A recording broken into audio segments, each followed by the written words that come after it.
32 грама свинско и 15 грама говедско месо дневно, а месечно им следува дури една банана.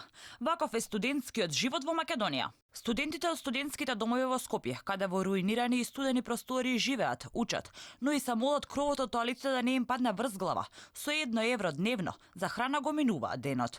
Ова го покажува најновото истражување на Младинскиот образовен форум. Излегува дека за секој студент се наменети по 9 килограми овоше годишно, односно околу 1 килограм овоше месечно. Како за пример, илустративно го земавме примерот со 4000 килограми банани, односно кога оваа количина ќе поделиме со бројот на студенти, врз основа на колку време се таму, ќе добиеме дека им се дуваде околу 1,5 килограми банани месечно, годишно, односно една банана месечно. Според истражувањата на Europe House Mov, студентите добиваат овошен јогурт од 2 до 3 пати во годината, а согласно пакувањето на киселото млеко, произлегува дека на секој трет студент му следува по едно канче, велат од организацијата. Она што е општа слика во јавноста за преживувањето на студентите е тоа дека тие за да се прехранат, единствено се подпираат на сопствените родители, односно на месечните пакети пратени од дома, па затоа секојдневната слика на тарасите на домовите се теглите со ајвар туршија. Она што е алармантно е што од година на година се повеќе се намалува бројот на студенти кои престојуваат во студентските домови.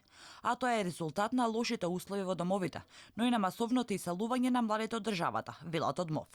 Тоа проблемот со намалениот број на студенти станари, мислам дека е многу очигледен, доволно е само да видиме во која состојба се наоѓаат студентските домови, ќе ни стане јасно зошто студентите не сакаат да живеат во тие домови. Сакале да го поменеме и големиот одлив на млади луѓе од државава, така да мислам дека е едното поврзано со другото. Мислам ако повеќе сме имале повеќе студенти во главниот град, логично е да имаме и повеќе студенти кои што би престојувале во овие студентски домови. Студентите апелираат за подобри услови за животот во домовите. Инаку пред пратениците ќе се најде закон по скратена постапка за субвенциониран студентски оброк. Во него се предвидуваат по 120 денари или 2400 денари за секој студент за здрав студентски оброк.